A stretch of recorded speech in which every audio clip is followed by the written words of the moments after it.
Welcome back to my channel, students. Today we will talk about the atomic radius. Okay. Atomic radius basically क्या होता है? It is the distance between the nucleus and outermost electron is known as the atomic radius. Okay. यानी कि जो nucleus और outer most electron होता है उसके बीच का जो डिस्टेंस होता है उसी को एटॉमिक रेडियस बोलते हैं. ओके, ये वाला डिस्टेंस होगा एटॉमिक रेडियस. और एटॉमिक रेडियस आर 3 टाइप्स. ठीक है,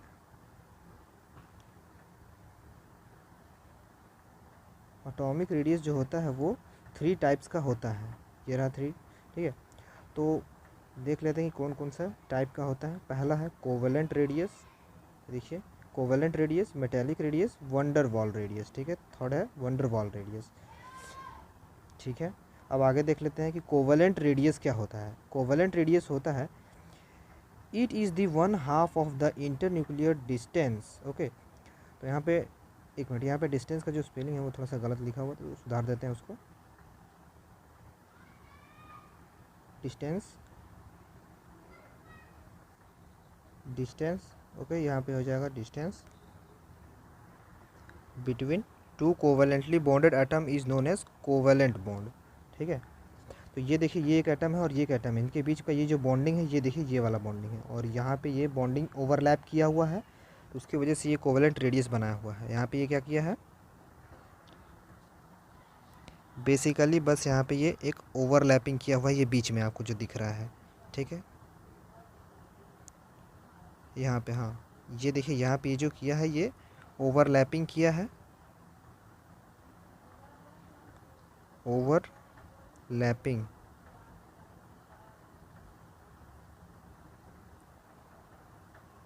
यहाँ पे ये ओवरलैप किया हुआ है. ठीक है, इस ओवरलैपिंग की वजह से यहाँ पे कोवेलेंट रेडियस बना है. ठीक है, और बेसिकली कोवेलेंट बॉन्डेड एटम किस किस प्रकार के हो सकते हैं. ठीक है, ये देखिए, ये डिस्टेंस से ये वाला उसके न्यूक्लियस का डिस्टेंस, ये वाला से यहाँ तक का डिस्टेंस जो है यही कोवेलेंट रेडियस है. ठीक है, ये देखिए, ये वाला डिस्टेंस जो है कोवेलेंट रेडियस है, और ये बीच में ओवरलैपिंग किया. ठीक है, अब देखते हैं हम लोग कोवेलेंट बॉन्डेड एटम कितने प्रकार के हो सकते हैं. कोवेलेंट बॉन्डेड एटम जो होता है वो सेम एटम पे हो सकते हैं. ठीक है, और सेम एटम और डिफरेंट एटम, सेम एटम पे भी दोनों हो सकते हैं, और डिफरेंट एटम, ये दोनों डिफरेंट भी हो सकते हैं. और having single covalent bonded, single covalent bond भी हो सकता है, जैसे कि ये एक ओवरलैपिंग, यानी यहाँ पे एक सिंगल कोवेलेंट बॉन्ड बनाया हुआ है. ठीक है, और उसका एग्जांपल आप लोग यहाँ पे देख सकते हैं. जैसे मान लीजिए कि एग्जांपल तो यही है, ये जो फिगर बना हुआ है, और उस सिंगल कोवेलेंट बॉन्डेड एटम को कैलकुलेट करने का जो फॉर्मूला होता है वो है radius is equals to distance by time. देखिए, फिर ये सिंगल कोवेलेंट बॉन्डेड एटम का एग्जांपल ये वाला है. ठीक है, तो ये वाला होगा रेडियस कैलकुलेट करने का फॉर्मूला. चलिए अब आगे देखते हैं हम लोग, और ये सिंगल कोवेलेंट बॉन्डेड का कैलकुलेट करने का फॉर्मूला. ठीक है, अब डिफरेंट एटम होगा सिंगल कोवेलेंट बॉन्ड पे तो क्या करेंगे. ठीक है, different atom single covalent bond पे, ये देखिए, ये सेम एटम वाला जो है इस तरीके से, तो ये सिंगल कोवेलेंट बॉन्ड का था, हैविंग सेम. अब यहाँ पे डिफरेंट होगा तो क्या करेंगे, डिफरेंट होगा तो ये दोनों एटम डिफरेंट होंगे, और उसका जो फार्मूला होगा वो स्टीवेंसन स्कोर मेकर फार्मूला से होगा. और हाँ, ये वाला फार्मूला से आप करेंगे, स्टीवेंसन स्कोर मेकर फार्मूला से.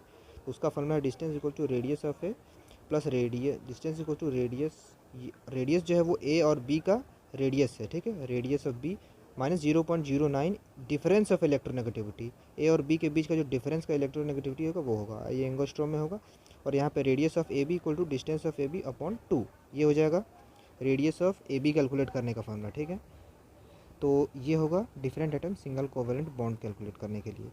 अब चलिए देख लेते हैं क्वेश्चन.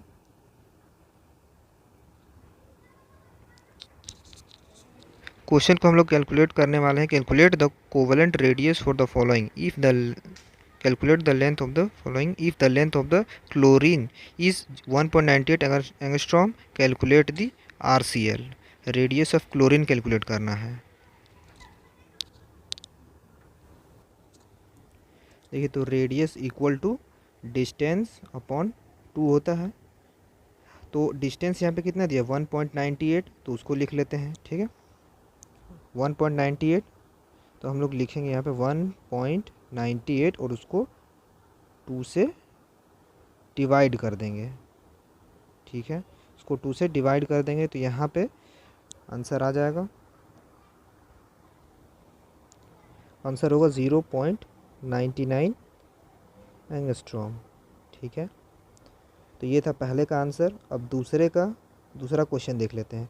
इफ़ द बॉन्ड, ये था पहले का ए, और अब बी का देख लेते हैं, ठीक है। अब हम लोग यहाँ पे करेंगे बी वाला का आंसर। तो बी वाला क्वेश्चन क्या चीज़ था, if the bond length of the H2 equal to 74 picometre, calculate RH, ठीक है। तो चलिए देख लेते हैं। तो radius equals to distance upon 2,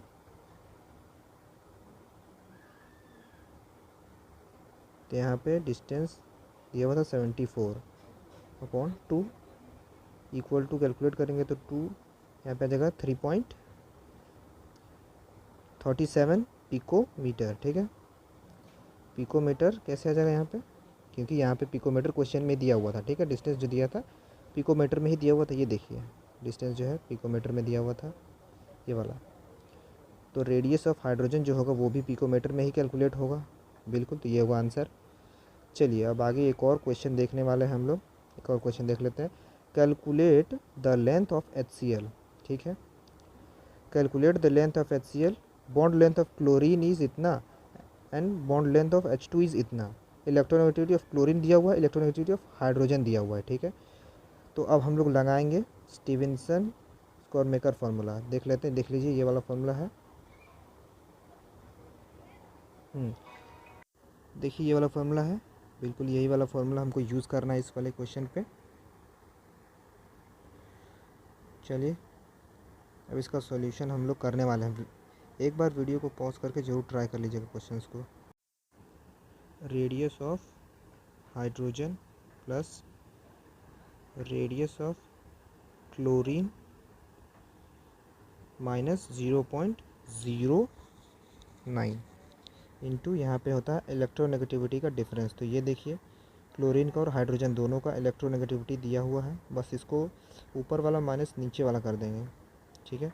तो 3.1 माइनस 2.1, ठीक है। चाहे तो radius of hydrogen, radius of hydrogen हम लोग कैसे निकालेंगे, ये देखिए डिस्टेंस दिया हुआ है। तो अब हम लोग को वो वाला फॉर्मूला लगाना है, डिस्टेंस अपॉन 2, यानी कि 0.74 डिवाइडेड बाई 2। तो इसको कैलकुलेट करने के बाद ये आ जाएगा 0.37 एंगस्ट्रॉम, ठीक है। ये आ जाएगा रेडियस ऑफ हाइड्रोजन। अब हम लोग कैलकुलेट कर लेते हैं radius of chlorine, okay. Radius of chlorine, distance upon 2, तो यहाँ पे डिस्टेंस कितना दिया हुआ था क्लोरीन का, 1.98, ये दिया हुआ है 1.98, तो यहाँ पे होगा 1.98 डिवाइडेड बाई 2। तो इसको कैलकुलेट करेंगे तो यहाँ पे आ जाएगा 0.99 एंगस्ट्रॉम, ठीक है। तो ये हो गया रेडियस ऑफ क्लोरीन। अब उसको बस यहाँ पे रख देना है, इसको यहाँ पे रखना है, और ये रेडियस ऑफ क्लोरीन को इसके जगह पे रखना है, ठीक है। तो बस अब वैल्यूज़ को यहाँ पे पुट कर दीजिए और आपका आंसर आ जाएगा। Distance of HCl, okay. तो ये था 0.37, ठीक है, प्लस ये था 0.99, फिर माइनस करेंगे 0.09 मल्टीप्लाई 1, क्योंकि इलेक्ट्रोनेगेटिविटी के बीच का डिफरेंस जो आया था वो बस 1 था, ठीक है। तो अब इसको आप फाइनली कैलकुलेट कर लीजिए एंड आपका आंसर आ जाएगा। 1.27 angstrom is the answer. Okay, ये होगा आंसर। देखिए हम लोग देखने वाले मेटेलिक रेडियस क्या होता है। मेटेलिक रेडियस होता है half of the distance between the centre of the nucleus of the two adjacent atom in metallic crystal. ठीक है, ये मेटेलिक क्रिस्टल 1 है, ये मेटेलिक क्रिस्टल 2 है। इनके बीच का जो होगा इस तरीके से इसके बीच में बॉन्ड बना रहेगा और यहाँ से यहाँ इसके न्यूक्लियस से लेके इसके न्यूक्लियस के बीच का जो डिस्टेंस होगा वही होगा मेटेलिक रेडियस। ठीक है, यहाँ से यहाँ तक के बीच का जो डिस्टेंस होगा वो होगा मेटेलिक रेडियस और इसका फॉर्मूला ये लिखा हुआ है। ठीक है, हाँ तो ये वाला फॉर्मूला लिखा हुआ है यहाँ पे। Radius of metallic radius equal to distance upon 2, यहाँ पे भी सेम ही फॉर्मूला है लगभग। ठीक है, मेटेलिक रेडियस अगर कैलकुलेट करना होगा तो ये सेम डिस्टेंस अपॉन 2 का फॉर्मूला है। लेकिन ये जो डिस्टेंस दिया हुआ है इन दोनों के एटम के न्यूक्लियस के बीच का वो ये वाला दिया हुआ है। ठीक है, ये वाला यहाँ से आप करेंगे तो आ जाएगा आपका मेटेलिक रेडियस। तो अब देख लेते हैं वंडर वाल रेडियस क्या होता है। वंडर वाल रेडियस होता है it is the inter nuclear distance of two non bonded neighbouring atom और atoms of the two adjacent molecule in the solid state. अब ये देखिए, ये एक एटम है और ये भी एक एटम A2 है। इन दोनों के बीच का न्यूक्लियस जो है वो बाइंड है strong electrostatic force of attraction से। ठीक है, तो इनके बीच में अब ये जो नॉन बॉन्डेड सिचुएशन में है इनके बीच का जो ये फोर्स ऑफ अट्रैक्शन से जो बॉन्ड बन रहा है, तो ये जो डिस्टेंस है इसको बोलते हैं वंडर वाल रेडियस। ठीक है, अब देख लेते हैं रिलेशन। रिलेशन क्या है? रिलेशन ये है कि रेडियस ऑफ वंडर वाल फोर्स ज़्यादा होता है रेडियस मेटेलिक रेडियस से। वंडर वाल रेडियस ज़्यादा होता है मेटेलिक रेडियस से। ठीक है, और मेटेलिक रेडियस ज़्यादा होता है कोवेलेंट रेडियस से। ठीक है, देखिए मेटेलिक रेडियस ज़्यादा हो जाता है कोवेलेंट रेडियस से, यानी कि कोवेलेंट रेडियस सबसे छोटा, फिर मेटेलिक रेडियस उससे बड़ा। ठीक है, मेटेलिक रेडियस उससे बड़ा, फिर सबसे बड़ा कोवेलेंट रेडियस। ठीक है, ये हुआ रिलेशन, ये था रिलेशन।